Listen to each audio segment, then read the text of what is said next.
ایک سورہ فاتحہ 3 دفعہ سورہ توحید پڑھ کر تمام مومنین، مومنات، مرحومین، تمام علماء، تمام شہداء، اپنے تمام مرحومین، میرے مرحومین کو استاد شہید سبت جعفر، شہید سردار، شہید عارف حسینی کی روح کو پڑھ کر بخش. بسم اللہ الرحمن الرحیم. الحمد للہ رب العالمین.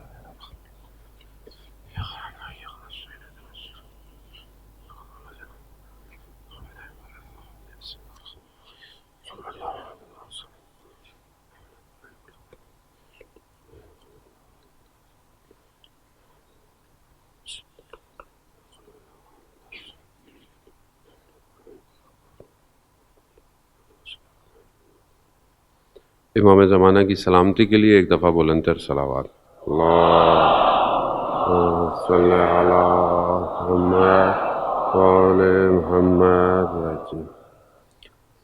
لا حول ولا قوة الا باللہ العلی العظیم. حسبنا اللہ ونعم الوکیل، نعم المولا ونعم النصیر. اعوذ باللہ من الشیطان الرجیم. بسم اللہ الرحمن الرحیم. الحمد للہ الذی یؤمن الخائفین وَيُنَجِّي الصَّالِحِينَ وَيَضَعُ الْمُسْتَكْبِرِينَ وَيُهْلِكُ مَلُوكًا وَيَسْتَخْلِفُ آخَرِينَ. والصلاة والسلام على رسول ثقلين محبوب رب المشرقين والمغربين جد الحسن والحسین نبینا سیدنا بالقاسم محمد.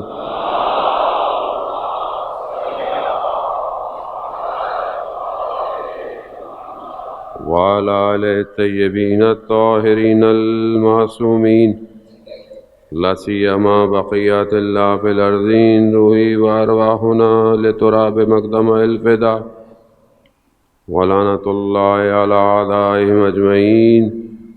بسم الله الرحمن الرحيم. رب اشرح لي صدري ويسر لي أمري واحلل عقدة من لساني يفقهوا قولي.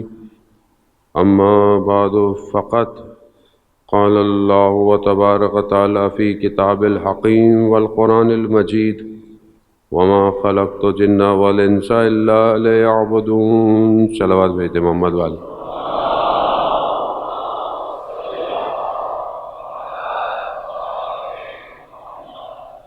عزیزان محترم، ماہ محرم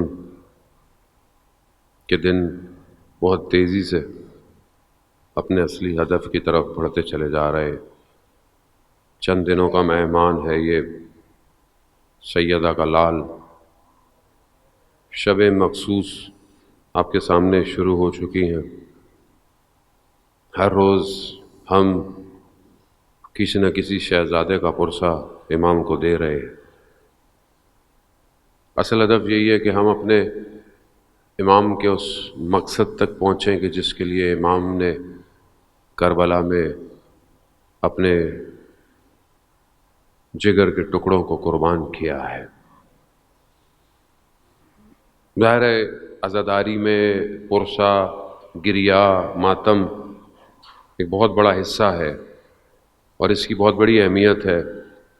اسی لیے اس کو ہر سال قائم کرنا چاہیے اور بہترین طریقے سے ایام کو منانا چاہیے. لیکن جو روح عزاداری ہے وہ اپنے وقت امام کے لیے اپنے آپ کو تیار کرنا ہے. اس لیے آپ کو دعوت دی جاتی ہے، اس لیے آپ کو بلایا جاتا ہے. تو جب ظاہر ہے گریہ کرو گے، رو گے، دل نرم ہوگا، مصیبت سنو گے، غمزدہ ہوگے اور اپنے وجود سے آواز نکلے گی کاش ہم بھی ہوتے، ہم بھی ایسا کرتے. بس یہ کاش آپ کو آپ کے اندر ایک انگیزہ پیدا کرتی ہے، ایک امید پیدا کرتی ہے اور یہی کاش آپ کو متوجہ کروائے گا کہ کاش کہنے کی ضرورت نہیں ہے.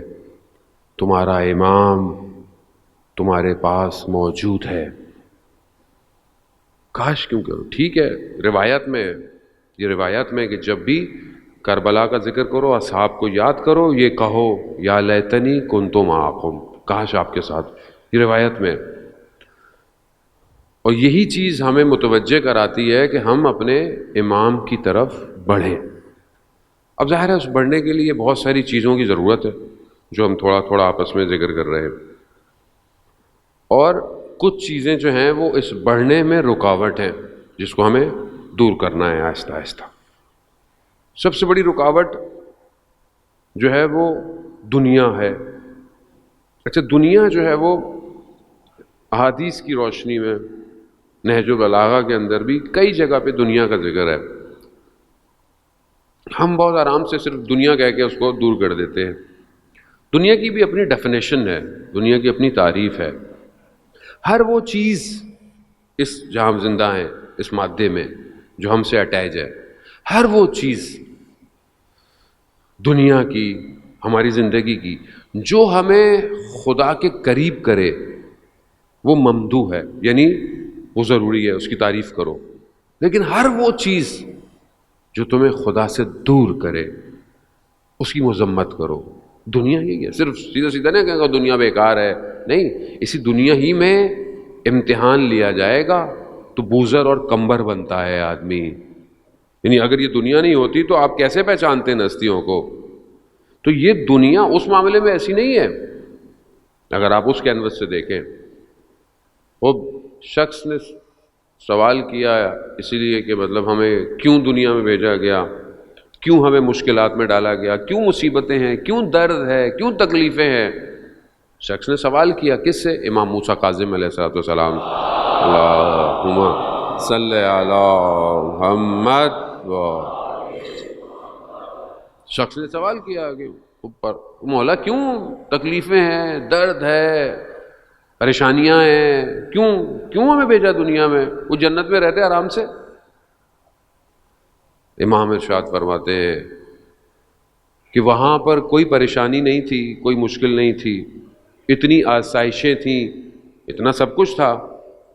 اور اگر وہیں رہتے تو گمان کرنے لگتے کہ کہیں خود تو خدا نہیں ہے، خدا نے بے نیازی کو دکھانے کے لیے دنیا میں بھیجا ہے کہ تمہیں پتہ چلے کہ تم فقیر ہو، تم محتاج ہو، ہاتھوں کو اٹھاؤ، رب تمہارا وہ ہے. اگر آسائشیں آرام ہوتی تو کیا کرتے آپ مجھے بتائیں؟ آپ پکارتے؟ آپ تڑپتے؟ نہیں، بھیجا اس لیے تڑپو، مانگو دعائیں. خوب تکلیف، مصیبت، مشکل خوب دنیا میں ہے. خوب یہی دنیا اگر آپ سہ لیں گے تو کامیاب بھی ہو جائیں گے، اگر آپ برداشت نہیں کر پائے تو ناکام ہو جائیں گے. یہی دنیا. اسی دنیا میں اولاد، باقی تو صالحات بھی ہے. یہی اولاد آپ کے لیے بہترین. یہی اولاد برباد بھی کر سکتی ہے انسان کو. یہی مال جو اللہ نے آپ کو دیا ہے یہ اگر آپ صحیح خرچ کریں تو آپ کو جنت لے جائے گا، لیکن یہی مال اگر آپ حرام لیں یا خرچ کریں جہنم میں لے جائے گا. تو بیلنس ہے. دنیا ایسی ہے، آپ کو خود بیلنس کرنا ہے. مولا متقیان نے حضرت علی ابن ابی طالب علیہ الصلوۃ والسلام، اللہم صلی علی محمد. آپ پڑھیں اقوال امام کے لیٹر، امام کے نامے پڑھیں. عزیزان محترم، کتاب پڑھنے کی عادت ڈالیں، اسی جوانی میں ڈالیں. پھر تو ٹائم ہی نہیں ہے کسی کے پاس زندگی میں ویسے بھی پڑھنے کا. انسان کتاب پڑھنے کی عادت ڈالے. نہج البلاغہ انسانیت کا سٹرکچر ڈیفائن کر رہا ہے، بتا رہا ہے. امام دنیا کی تعریف کر رہے ہیں. کیسی دنیا؟ دنیا یعنی بالکل جیسے ایک کشتی ہے اور کشتی پانی کے اوپر چل رہی ہے. اگر یہ پانی کے اوپر چلتی رہی تو یہ کنارے پہ پہنچے گی. امام بھی فرماتے ہیں زندگی بھی ایسی ہے، اگر اس دنیا کے اوپر چلتی رہی تو آخرت کے کنارے پہ لگے گی. اگر اس پانی کو، اس دنیا کو کشتی میں ڈال لیا تو کشتی کیا ہے؟ ڈوب جائے گی. یعنی اس طرح تم نے دنیا سے گزرنا ہے. دنیا کو چھوڑ نہیں سکتے آپ. اب میں پہاڑوں پہ چلا جاؤں، میں غار میں چلا جاؤں، نہیں. اگر غار ہی میں رہنا کمال ہوتا تو پھر رسول خدا غار حرا سے نیچے نہیں آتے. یا اللہم صلی علی محمد. بھائی حضرت جبرائیل آ رہے ہیں، حضرت جبرائیل آ رہے ہیں، رسول خدا عبادت کر رہے ہیں، حضرت خدیجہ سلام اللہ علیہا کھانا لے کر آتی ہیں. خوب اس سے بہترین جگہ ہے کوئی؟ کیوں؟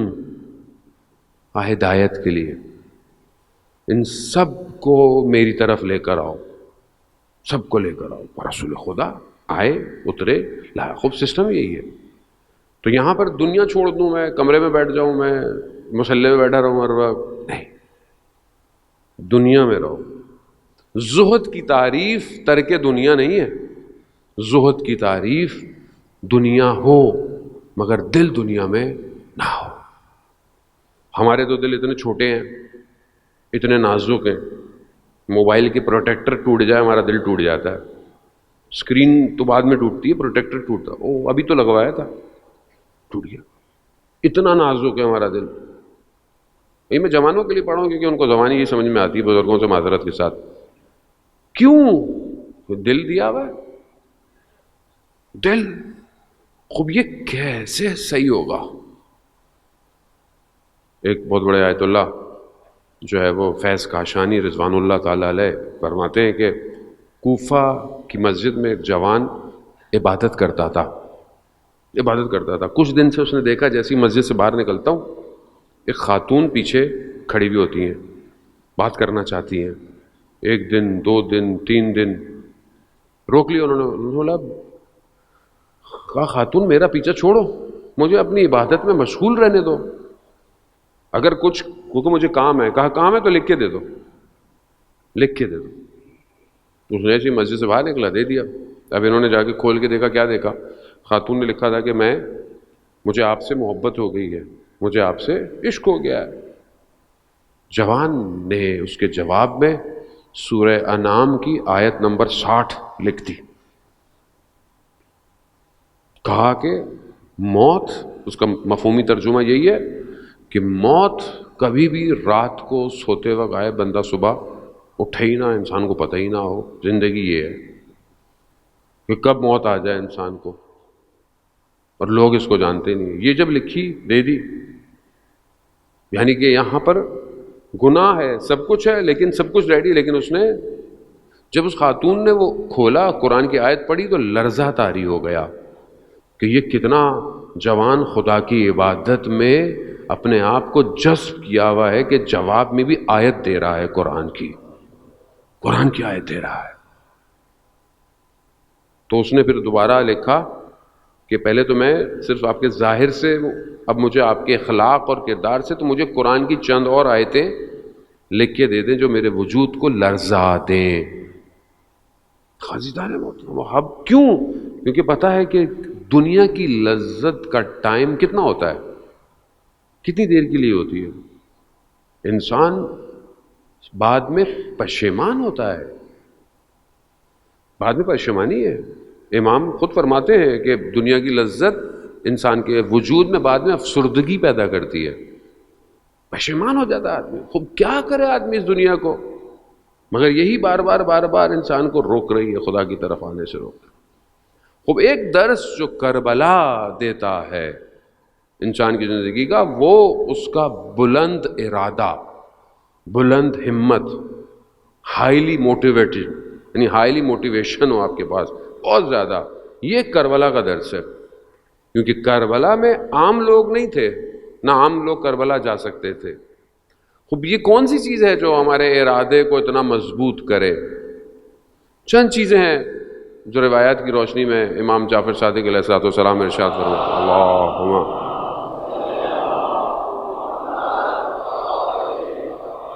چند چیزیں انسان کو سر بلند ہونے سے، یعنی کامیاب ہونے سے روکتی ہیں، کھینچتی ہیں.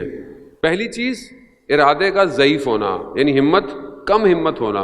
بھئی ہمت ہی نہیں ہے، ارادہ ہی نہیں ہے، طاقت ہی نہیں ہے کرنے کی. اس کا تعلق ظاہری طاقت سے نہیں ہے، انٹرنل سسٹم سے ہے.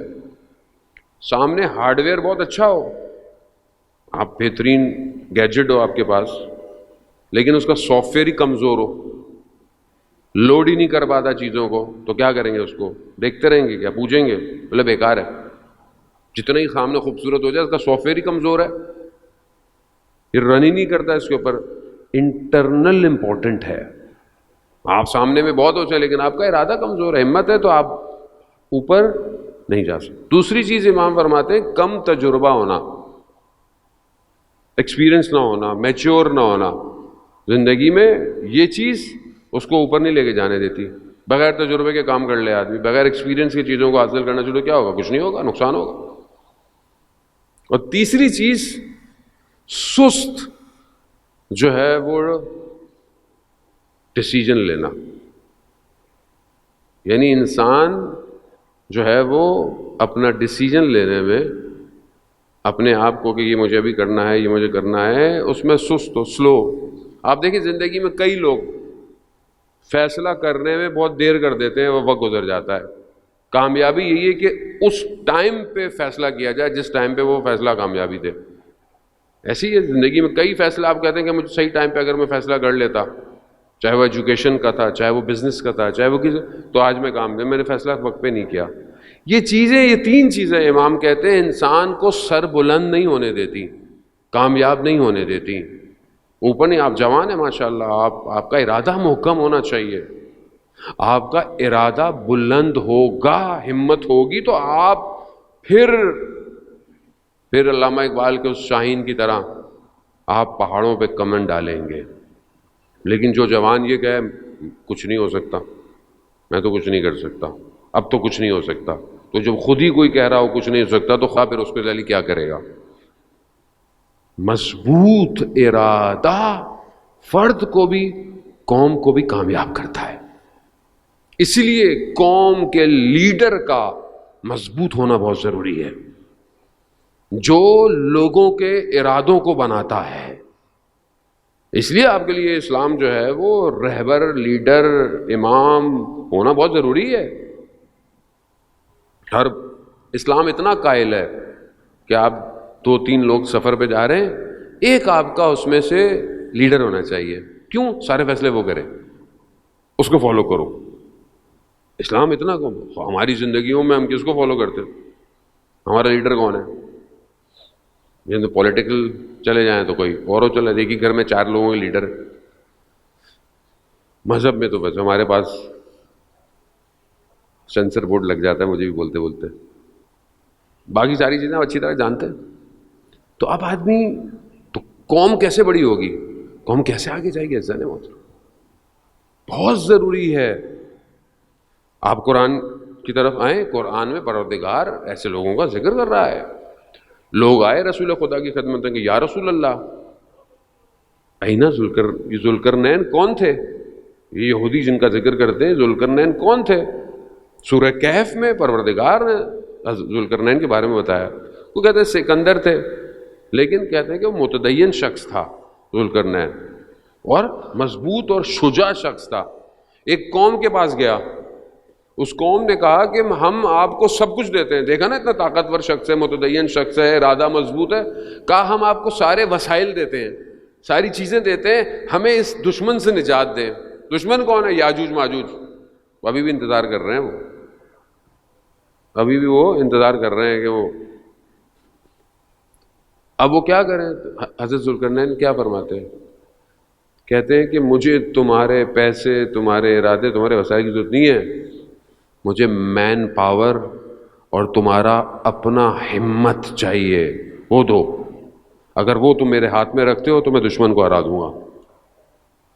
تو انہوں نے یہی کیا، ان کو وہ سمجھ گئے کہ اصل میں خود کمزور ہیں، یہ خود کمزور ہیں، ضعیف ہیں یہ۔ پھر یہی کیا، جب انہوں نے کہا کہ ہم تیار ہیں، تو پھر 2 میٹل کو، لوہے کو اور مس کو، دونوں کو جمع کر کر ایک جو ہے وہ بالکل جیسے ڈیم بنائے جاتے ہیں ویسی دیوار بنائی اور جیت گئے، کامیاب ہو گئے۔ ہمت، ارادہ قوم کو بچا گیا، کوئی شخص ہو۔ اسی طرح قرآن میں جو ہے وہ مرد رجل آل یاسین، سورہ یاسین کے اندر پروردگار ایک مرد کا ذکر کر رہا ہے کون مرد ہے؟ وہ ایک ہی مرد ہے، حضرت عیسیٰ علیہ السلام تبلیغ کرنا چاہتے ہیں، لوگ مانتے نہیں. وہ ایک شخص اٹھا پہاڑی پہ چڑھ کر، اس نے بولا کہ تم کیوں نہیں مانتے ہو؟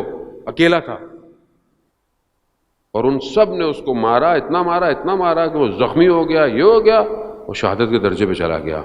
لیکن اس نے اپنی ہمت اور ارادے کو کم، اور جب وہ بہشت کی طرف، قرآن کہتا ہے خدا نے اسے بہشت کی طرف کہا، تو وہ پھر بھی اپنے دل میں درد رکھتا تھا کہ کاش کہ یہ لوگ سمجھ جاتے، ہدایت پا جاتے. خوب ہمت اور ارادہ چاہیے. اسی بلند ہمت اور ارادے کے ساتھ امام حسین علیہ السلام کربلا، اللہم صلی علی محمد و یہی ارادہ چاہیے نا. وہ اب وہ دیکھیں نا کہ وہاں جو لوگ امام نے جمع کیے ہیں وہ کتنے ہیں اور ان میں کون کون ہیں؟ بوڑھے بھی ہیں، بزرگ بھی ہیں، بچے بھی ہیں. کوئی بہت ایسی تو فوج نہیں ہے نا جو پرانے زمانے میں اتنی لیئرز کے ساتھ فوج کھڑی، نہیں. لیکن کیونکہ ان کے ارادے بہت بڑے ہیں. انہیں موت شکست نہیں دے سکتی، انہیں تلواریں نہیں ہرا سکتی، انہیں نیزوں کا خوف نہیں ہے، گھوڑوں کی ٹاپیں ان کے بدن کو پامال نہیں کر سکتی. کیونکہ ان کے بدن ایسے تھے جو گھوڑوں کی ٹاپوں کو پامال کر گئے. ان کے سینے ایسے تھے جنہوں نے تیروں کو جکڑ لیا. ان کی گردن کی رگیں ایسی تھیں جنہوں نے تیز دھاروں کو کاٹ دیا. یہ تھے کربلا میں، ایسے لوگ لے کر آئے نا. ہمت، ارادہ بلند. ہماری ہمت اور ارادہ کتنی بلند ہے. ہم اپنے دور میں آئے، ہمارا ہمت اور ارادہ کیا ہے؟ کیسے ہم امام کی حکومت کیسے ہوگی قائم؟ اور کیسے ہوگی؟ دنیا میں پتہ نہیں وہ سپر پاور یہ ہے، فلانا کامنیول پاور ہے، فلانا یہ پاور ہے، فلانی وہ پاور ہے. تو پھر کیا کریں؟ چپ کر کے سو جائیں جا کے؟ کام کون کرے گا؟ ایسے تو نہیں چاہیے. امام وہ ارادے چاہیے، بلند ارادے کرو. جتنا تمہارا ارادہ بلند ہوگا وہی تمہاری قیمت ہے. محلہ متقیان علامہ تقی جعفری رضوان اللہ تعالیٰ علیہ بہت بڑے فلاسفر تھے. میں پہلے کئی دفعہ پڑھ چکا واقعہ. کہتے ہیں برلن میں گیا، وہاں پہ انسان کی قیمت، انسان کی ویلیو پہ کانفرنس تھی جرمنی میں. میں بھی یونیورسٹی نے بلایا تو وہ گئے، سب نے آ کے اپنا بیان دیا، اپنا لٹریچر جو ہے وہ بیان. ان کی باری آئی، یہ گئے، انہوں نے بولا انسان کی قیمت اس کی ہمت اور اس کا ارادہ ہے. اگر اس کا ہمت، اس کا ارادہ 2 کمرے کا فلیٹ ہے تو اس کی قیمت ہی یہی ہے. اگر اس کی ہمت اور ارادہ ایک گاڑی ہے لوہے کی تو بس اس کی قیمت ہی. آج کی زبان میں ہم دیکھیں کہ وہ ایک جوان کا ارادہ کیا ہے؟ ایک موبائل لے لو بس، وہ یہ قیمت ہے بھائی، یہ قیمت. وہ پوری محنت کرتا ہے کہ یہ لے لوں میں، اور یہاں پہ تو وہ بھی چھن جاتا ہے. آدمی کہتا ہے بھائی ویسے ہی رکھ لو بغیر چھوٹا والا، سم تو دے دو بھائی. اب تو سم بھی نہیں ملے گی دوبارہ، ویکسینیشن کارڈ نہیں ہے ہمارے پاس. اللہم صلی علی محمد. خوب یہی ہمت اور ارادہ ہے نا ہمارے. اور ہماری ہمت کیا ہے؟ خوب یہی ہے. اب آپ اپنا ہمت، آپ خود اپنی قیمت لگائیں. میری کو حیثیت ہے میں آپ کی قیمت، میں تو اپنی قیمت میں پریشان ہوں. آپ اپنی قیمت خود لگائیں. آپ کی قیمت کیا ہے؟ کیا ہے آپ کی ہمت؟ آپ کا ارادہ کیا ہے؟ کیا چاہتے ہیں؟ کہاں پہنچنا چاہتے ہیں؟ کہاں دیکھتے ہیں اپنے آپ کو؟ تخیل نہیں ہے. بلند ہمت ہونا، بلند ارادہ خواب خیال نہیں ہے. ضروری ہے یہ آپ کے لیے کہ آپ کا ارادہ ہو ایسا، میں امام کی رکاب میں شہید ہوں گا. تو جب ارادہ بلند ہوگا تبھی تو اٹھیں گے، آپ کام کریں گے. جب ارادہ ہی نہیں ہے تو پھر کیا کریں گے؟ بینک میں نوکری لگ جائے، چھوٹی سی نوکری، سی او لگ، بہت ہوا تو یہ ہو جائے، بہت ہوا تو یہ ہو جائے. تو یہی قیمت ہے بھائی. پھر کام کا پتہ نہیں کن چکروں میں ہو تم. ہمت جو رات کو سر رکھتا ہو سجدے میں، خدا کی بارگاہ میں گڑ گڑاتا ہو، خدا میرا انتخاب کر. جس جوان کو یہ پتا ہو اس کا خریدار خدا ہے، تو وہ پھر اپنی قیمت اس بازار میں لگواتا ہے. لگانی پڑے گی نا قیمت. تو اپنے آپ کو جب آپ دیکھیں آپ کی قیمت کیا ہے تو پھر آپ اسی حساب سے اپنے آپ کو بیچیں گے نا. محسن حجاجی جو جوان ہے، اپنے بیٹے کو جب وہ شہید ہوا تو 2 سال کا اس کا بیٹا، لیکن اس کو پھر بھی اس نے نامہ لکھا، لیٹر لکھا کہ چلو بڑا ہوگا تو وصیت پڑھے گا کبھی. اس نے تو چلو بعد میں پڑھی، ہم نے تو پڑھی لی کم از کم. کیا لکھتا اپنے بچے کو؟ کیا کہتا ہے؟ بیٹا دنیا پر آشوب ہے، دنیا مشکلات ہے، مصیبت ہے، کھینچنے کی جگہ ہے، فتنے کی جگہ ہے، مگر یاد رکھنا اپنے آپ کو ایسا کرنا کہ خدا تمہارا خریدار بن جائے. خدا خریدار ہو تمہارا. وہ اپنی قیمت لگاؤ ایسی بھائی. جب اللہ اکبر، کیا شعر ہیں حافظ کے بھی کہ یوسف کی طرح کنعان میں کوئی قیمت تو لگے. بات تو یہی ہے، حضرت یوسف گئے ہو کنعان کے بازار میں، مصر کے بازار میں جب کنعان سے گئے، خوب قیمت تو لگاؤ. قیمت اپنی قیمت لگائیں. آپ بیچیں اس الہی بازار میں اپنے آپ کو کہ کتنے میں خریدا جائے گا آپ کو. کیا ہے اندر جو خریدا جائے؟ کیا ہے میرے پاس؟ کیا ہے میرے پاس تنہائی میں راز و نیاز، ہے میری زندگی میں مناجات، ہے میری زندگی میں توسل، ہے میرا رابطہ امام کے ساتھ. جتنا جس کا رابطہ مضبوط امام کے ساتھ اتنی اس کی قیمت ہے. عزیزان محترم اتنی قیمت ہے. کیوں سب سے بڑا درجہ شہداء میں حضرت عباس علیہ السلام کا ہے. اللہم صلی علی محمد. کیوں سب سے بڑا درجہ ہے؟ یعنی وہ مقام ہے کہ شہدائے کربلا بھی غبطے کھائیں گے کہ کیا مقام ہے حضرت عباس علمدار کا. کیوں؟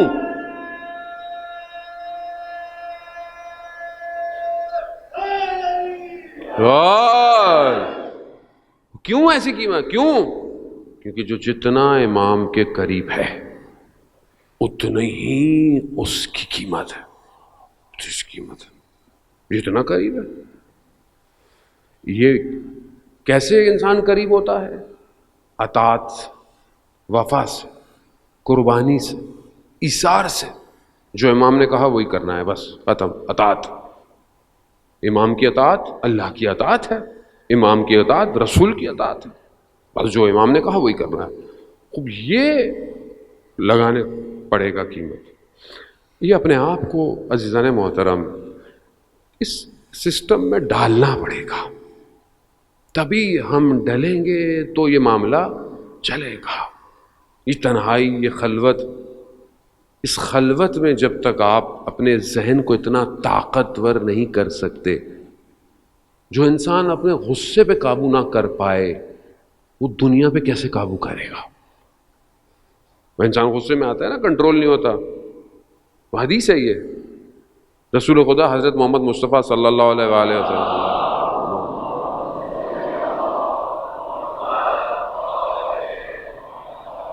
رسول خدا سے پوچھا، جوان گزر رہے تھے، جوان بڑے بڑے پتھر اٹھا رہے تھے.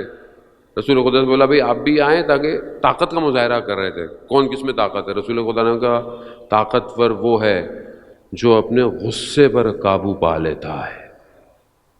اور یہاں انسان کو غصہ آتا ہے، انسان پتہ نہیں کیا کیا کہہ دیتا ہے، بول دیتا ہے، گھر تباہ ہو جاتے ہیں، طلاقیں ہو جاتی ہیں. یہ سب کیوں ہے؟ غصے کی وجہ سے. برین مینجمنٹ اس ٹائم جو دنیا میں سب سے بڑا ایشو ہوا ہے وہ مائنڈ کنٹرول کا ہے.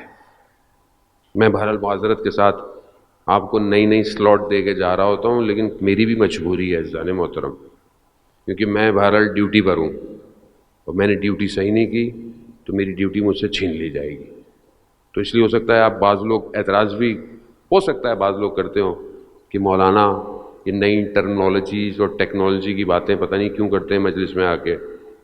خوب اگر تو سمجھ میں نہیں آتا یا اچھا نہیں لگتا تو میری طرف سے کوئی زبردستی نہیں ہے. یا اللہم صلی علی محمد.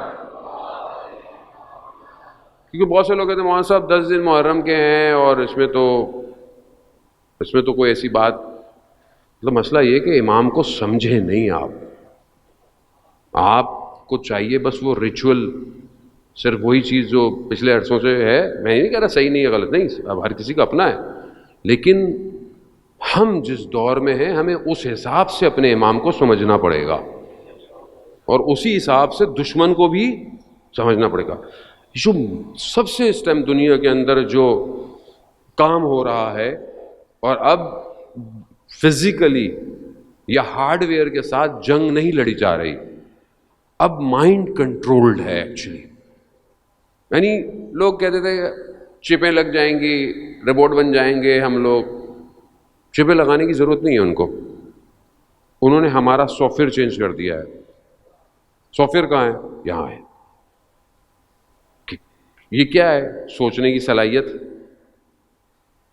ذائقے، خواہشیں، لذات، ویلیوز، یہ سب کیا ہے؟ خوب یہیں سے آتا ہے نا، انسان اندر سے لیتا ہے۔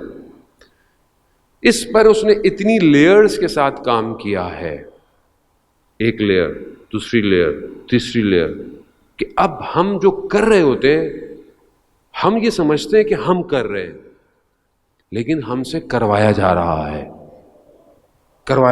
ہر چیز۔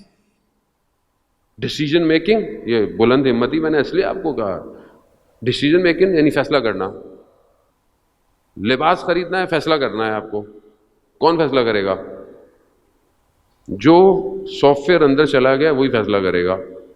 جو بل بورڈ دکھائے جائیں گے، جو ایڈ بار بار انسٹاگرام پہ آئیں گے، جو چیزیں آپ صبح شام دیکھیں گے، آپ بولیں گے اچھا ہاں یہ تو دیکھا تھا، ہاں یہی لے لیجئے۔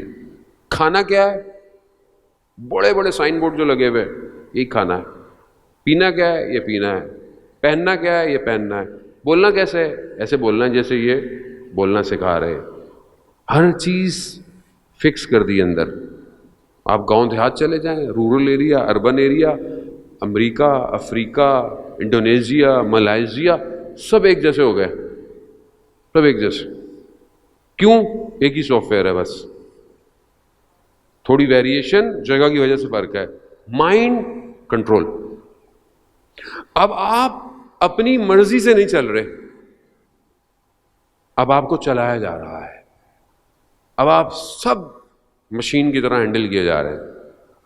ضرورت ہے اس مائنڈ کو جھٹکا دینے کی، یہ ٹوٹے، یہ ایک دم یوں ہو، اس کو یوں ہو، اوہ میں کہاں، یہ کون کرے گا؟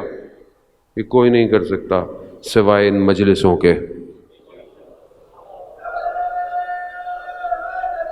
یار یہ کسی میں صلاحیت نہیں ہے۔ اللہم صلی علی محمد۔ یہ کسی میں صلاحیت نہیں ہے کہ ایسا ذکر سنے اور جوان اٹھے یا بچہ اٹھے اور بولے کہ میں، موت کیا ہے تمہارے لیے؟ بچہ کہے شہد سے بھی زیادہ میٹھی ہے۔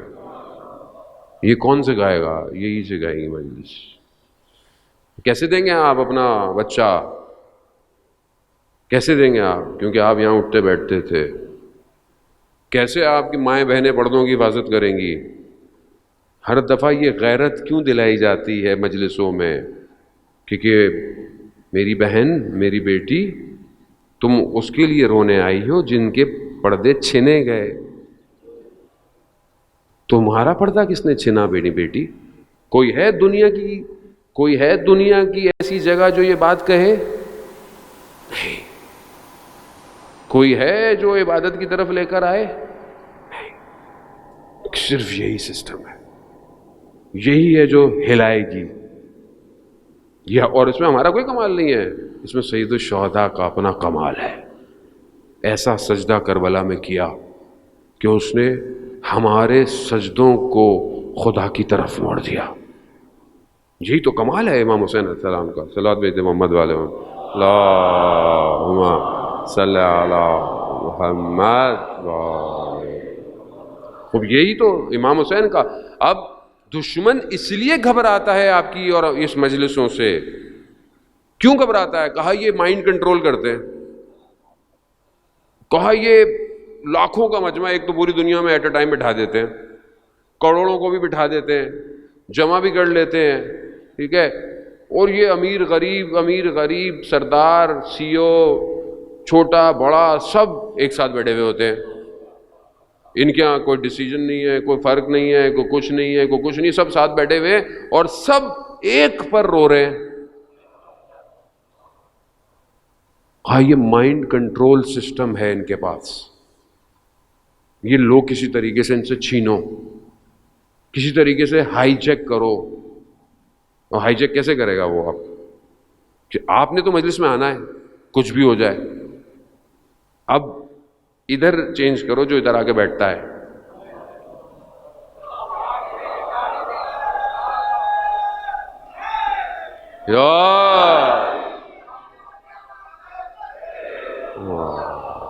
اللہم صلی علی احمد۔ گھبرا تو نہیں گئے آپ لوگ؟ بات یہ ہے کہ بارہ تھوڑے دن ہی رہ گئے، ایک دو دن رہ گئے، فیض ہے، فیض اتر رہا ہے۔ میں پہلے بھی کہہ رہا تھا یہ فیض جب آمادہ ہوتا ہے، جتنی آمادگی اتنا ہی اترتا ہے۔ یہ ادھر بھی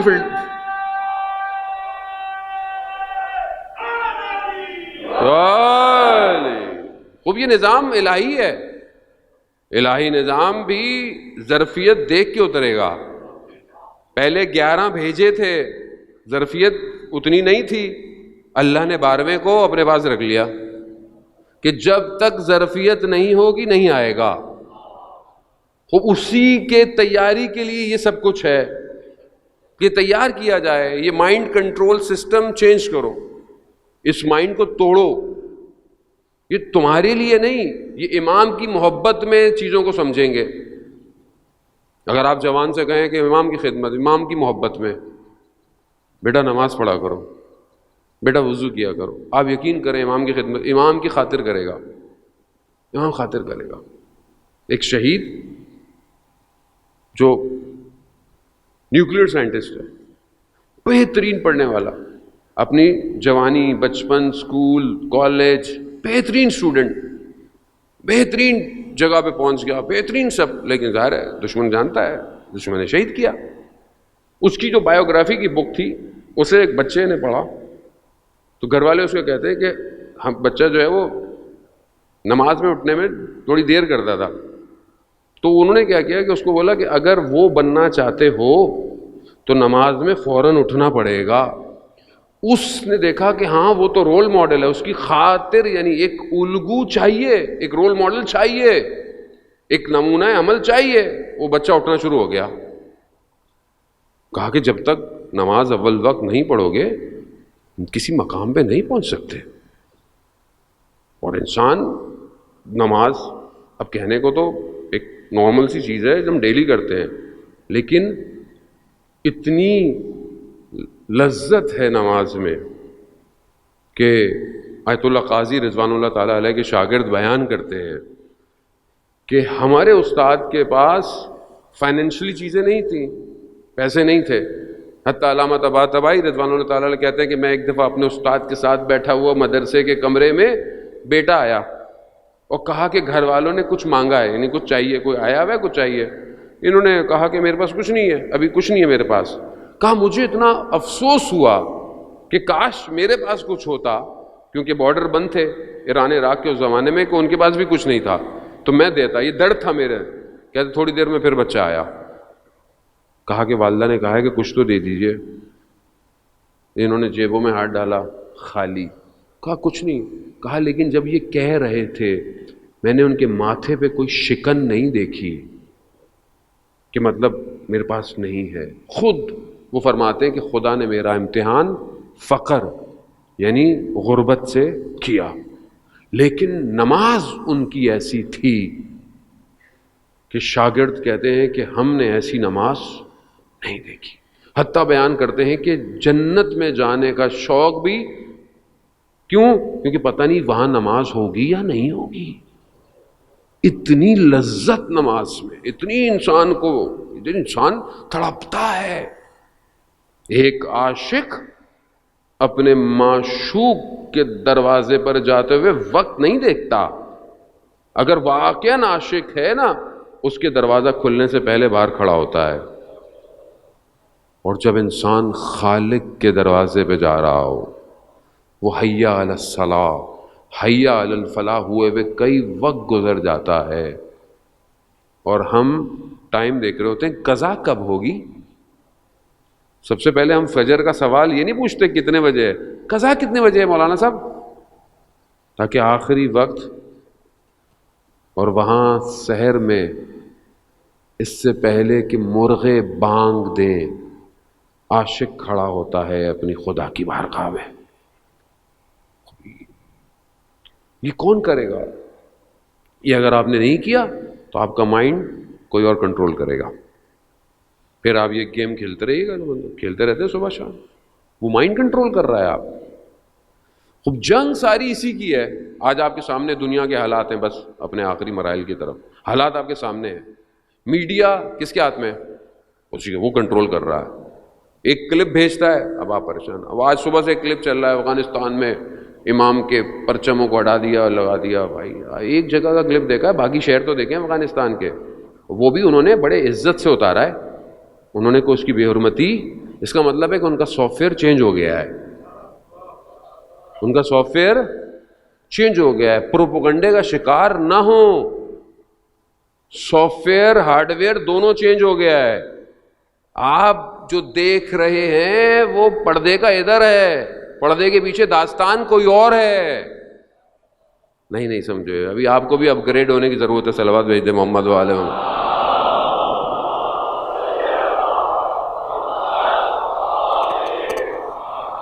آپ خوش ہو کے دنیا کی ایک بہت بڑی طاقت کو پھینک دیا ہے باہر. ان سے تو کر لیں گے، کوئی مسئلہ نہیں ہے. کیا ہو گیا ہے؟ اب زمانہ بدل گیا ہے. ہمت بلند کریں عزیزان محترم. کربلا خوف، خطر، محدودیت نہیں ہے.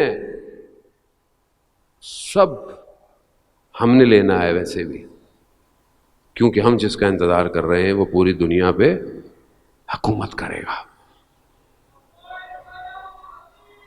لبیک یا مہدی، لبیک یا مہدی، لبیک یا مہدی، لبیک یا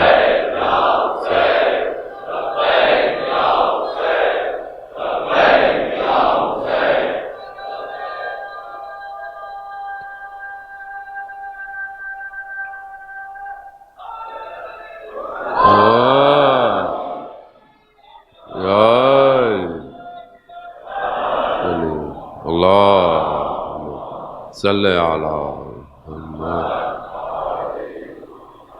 تو دشمن کے پروپیگنڈے کی مشینری کا شکار نہ ہو. غلط ویڈیوز وائرل کریں اور پھر وہ لوگ دیکھیں یہ کیا ہو رہا ہے، وہ کیا ہو رہا ہے، اور اب دیکھیں وہاں کرو، کچھ نہیں ہوگا.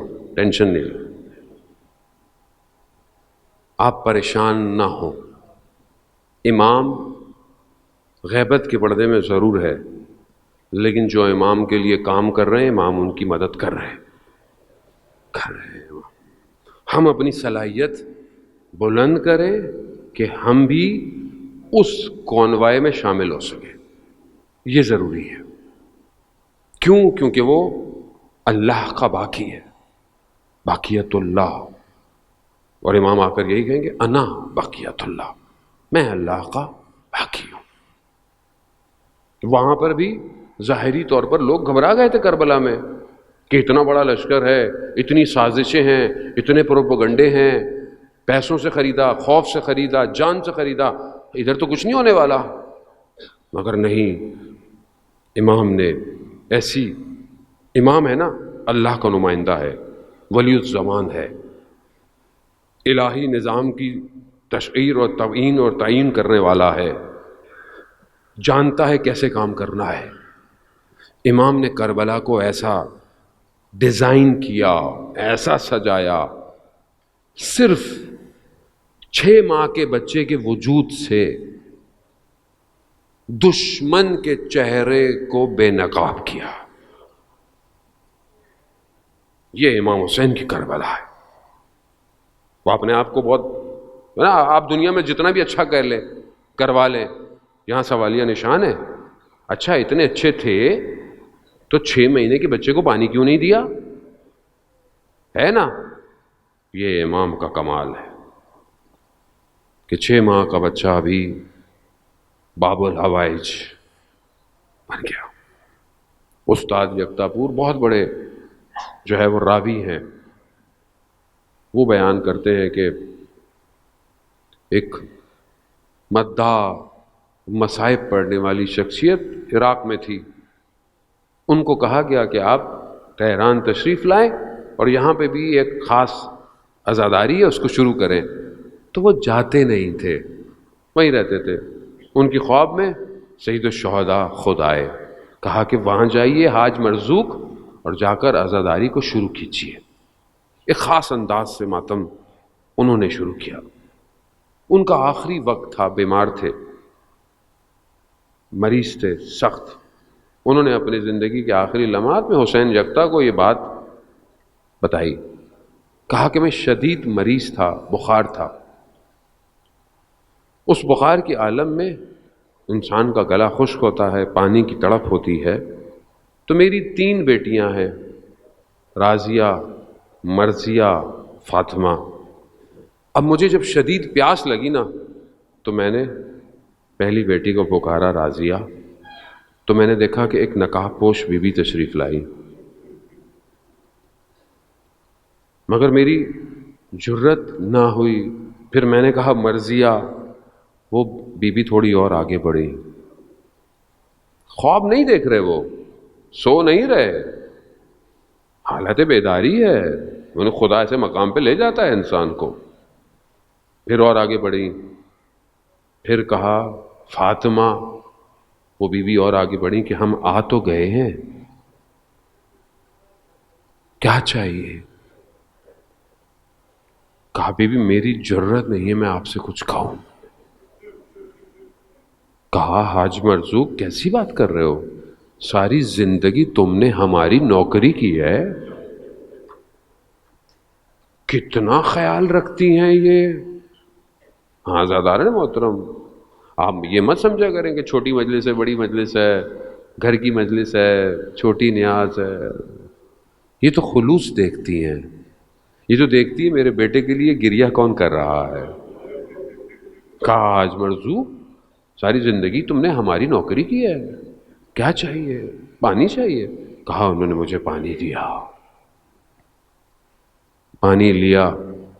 کہا بچپن سے میری عادت تھی، جب پانی ہاتھ میں آتا تھا تو میں کہتا تھا السلام علیکہ یا ابا عبداللہ۔ کہا یہ جملے میرے منہ سے نکلنے تھے، بی بی نے گریہ شروع کر دیا۔ اللہ اکبر، اللہ اکبر۔ کہا میں نے پانی پیا۔ کہا حاج مرزوق، بی بی فرماتی ہیں ہمارے لیے مصائب نہیں پڑھو گے؟ کہا بی بی ڈاکٹروں نے منع کیا ہوا ہے طبیعت کی وجہ سے پڑھنے سے، لیکن آپ جو امر کریں۔ بی بی کون سے مصائب پڑھوں؟ اللہ اکبر۔ ماں کو بیٹے کا غم سب سے زیادہ ہے، اور جو بیٹے کو غم ہو ماں اس کو بھی جانتی ہے۔ بی بی فرماتی ہیں حاج مرزوق علی اصغر کے مصائب پڑھو، خدا آپ کو اس کا اجر دے۔ ہاں زادارم، خود کچھ چیزیں محسوس کرنی پڑتی ہیں۔ خدا آپ کے بچوں کو سلامت رکھے، خدا بے اولادوں کو اولاد عطا کرے، خدا بیمار بچوں کو شفا عطا کرے۔ محسوس کرنی پڑتی ہیں۔ یہ جھولیاں آباد ہوں جو دعائیں لے کر آئی ہے، لیکن اگر جھولی میں بچہ ہو کتنا تڑپتا ہے آدمی۔ ذرا سا مریض ہو جائے، کبھی ادھر دوڑتا ہے، کبھی ادھر دوڑتا ہے، کبھی ادھر جاتا ہے، کبھی ادھر جاتا ہے۔ کبھی تصور کیا کہ یہ بچہ اگر اللہ کی راہ میں دینا پڑ جائے، خوب کبھی پریکٹیکل جن کو بچے اللہ نے دیے ہیں، جن کے چھوٹے بچے ہیں، وہ خود اس چیز کو پریکٹیکل کریں محسوس نہیں پہنچ سکتے لیکن کوشش تو کر سکتے. میں نے کیا. جب خدا نے مجھے بیٹا دیا، چھوٹا تھا 6 ماہ کا، میں نے اپنے آپ کو دیکھا، میں نے کہا ہے ہمت، ہے ہمت؟ نہیں ہے، نہیں دے سکتے. تصور کرنا محال ہے. بچے کو چوٹ لگ جاتی ہے، انسان تڑپ اٹھتا ہے، ماں ساری رات جاگتی رہتی ہے. سلام ہو اس ماں پر جو کہتے ہیں کبھی سائے میں نہ بیٹھی. اللہ اکبر. تو باب الحوائج. بھائی گریا ایسے ہی ہے. گریا پہ امام حسین پہ رونا اور پھر امام حسین کے بیٹے پہ رونا. ہاں آزاد محترم، آسان نہیں ہے باب الحوائج. باب الحوائج حاجتوں کا دروازہ ہے. ساری زندگی بیٹی سینے پہ سوتی رہی، آخری وقتوں میں سونے کی جگہ تبدیل ہو گئی. آج تک سو رہا ہے، آج تک سو رہا ہے، آج تک باپ کے سینے پہ لگا ہے. اللہ اکبر اللہ. ہاں آزادار محترم، آخری وقت آیا، بس آخری منازل ہیں. آپ نے گریا کیا، بی بی آپ کا گریا قبول کرے. خود متصل ہوں حضرت علی اصغر سے، توسل کریں. عزیزان محترم، بہت بڑے عالم دین بیان کرتے ہیں کہ میں مشکل میں تھا، پریشانی میں تھا، اسی حالت میں حضرت علی اصغر سے متصل ہوا. کہا میں نے دیکھا کہ جہاں وہ جگہ تھی، چھت جو ہے وہ ہٹی، ایک نور آیا، روشنی آئی. اس روشنی میں مجھے بس کچھ سمجھ میں آیا کہ کوئی بی بی ہے، نظر نہیں آیا لیکن کوئی بی بی ہے، ایک چھوٹا بچہ ہے. بس مجھے وہ بچے کی آنکھیں نظر آئیں. کہا اس کے بعد بس میں نے دیکھا کہ وہ چلا گیا. وہ کرم جو مجھ پر علی اصغر نے کیا آج تک میری زندگی میں شامل ہے. بڑے بڑے لوگ جب ہنستے ہیں نا تو کربلا کے اس چھوٹے سے متصل ہوتے ہیں. دروازہ یہی ہے، دروازہ یہی. کیوں نہ ہو؟ کیونکہ جب امام نے پھکارا ہے کوئی میری مدد کرنے والا. آپ تصور کریں کہ امام کہہ رہے ہیں حل من ناصر، ہے کوئی میری مدد کرنے والا؟ مولا کربلا میں تو کوئی بھی نہیں ہے، کوئی نہیں ہے. مگر اس نے لبیک کہا، خیموں میں کوہرام مچا. امام خیموں کی طرف متوجہ ہوئے. علماء پڑھا کرتے تھے کہ امام نے خیموں جا کر کہ میں نے نہیں کہا آپ کو کہ جب تک میں زندہ ہوں آپ شور نہیں، آپ کی آواز نہیں آنی چاہیے. کہا کہ مولا ہم کیا کریں، جب سے آپ نے استغاثہ بلند کیا ہے یہ بچہ کسی گود میں آرام ہی نہیں لے رہا. اللہ اکبر اللہ اکبر. نصرت امام کرنے جا رہا ہے یہ بچہ. لہا مجھے تو جیسے ہی مولا کے ہاتھوں میں آیا بچہ خاموش سکون میں ہو گیا. بچہ پیاسا ہے، تڑپ رہا ہے. امام نے کہا کہ اس کو پانی پلا دیتے ہیں. ایک بہن بھی اسی منتظر خواہش میں میرا چھوٹا بھائی پانی پینے جا رہا ہے. وہ بچی تو سب کو دیکھ رہی ہے نا، سب کو دیکھ رہی ہے. مطلب چھوٹا بھائی تصور ہی نہیں ہے کہ اس کو کوئی پانی نہ دے. امام اپنی عبا میں لپیٹ کر ایسے چلے جیسے قرآن تو نہیں ہے لیکن قرآن کا پارا ہے. بلندی پر جا کر امام نے کہا کہ اگر تمہیں مجھ پر رحم نہیں تو اس پر تو کرو. بعض مقاتل کہتے ہیں امام نے اس کو رکھ دیا. مقتل کے جملے ہیں حضرت علی اصغر کی زبان ایسے جیسے کوئی مچھلی پانی کے باہر تڑپتی ہے، تڑپ رہی ہے. اشکیا کے لشکر میں کوہرام، منہ چھپا چھپا کر گریا شروع کر دیا۔ امام نے دیکھا کہ امام نے اٹھا لیا۔ جب اس لعین نے دیکھا نا کہ یہ نہ ہو یہ چھوٹا جنگ جھٹوا دے، ہرملا کے ظالم تیروں میں سے ایک تیر، 3 پھل والا تیر سیراب کرنے چلا، پیاس بجھانے چلا۔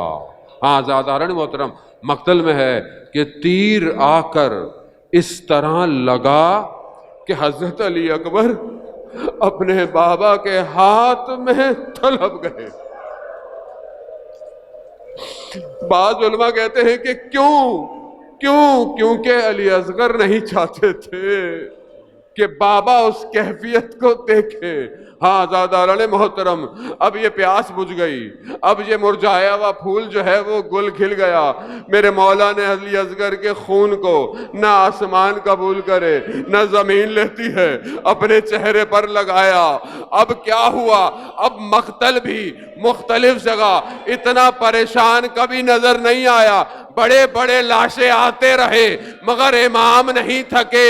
نہ جانے راوی کہتے ہیں ہم کیا دیکھتے ہیں کہ سب سے چھوٹا بدن اتنا بھاری ہو گیا کہ ایک قدم آگے ایک قدم پیچھے، انا للہ و انا الیہ راجعون۔ نہیں، کچھ کہتے ہیں خیموں میں گیا، کچھ کہتے ہیں خیموں میں گیا، مگر کوہرام ہوا کہ کچھ ہو نہ جایا، مولا نے واپس لیا، لے گئے دشت کربلا میں اپنی تلوار سے ایک ننھی سی قبر بنائی۔ علی اصغر سو گئے۔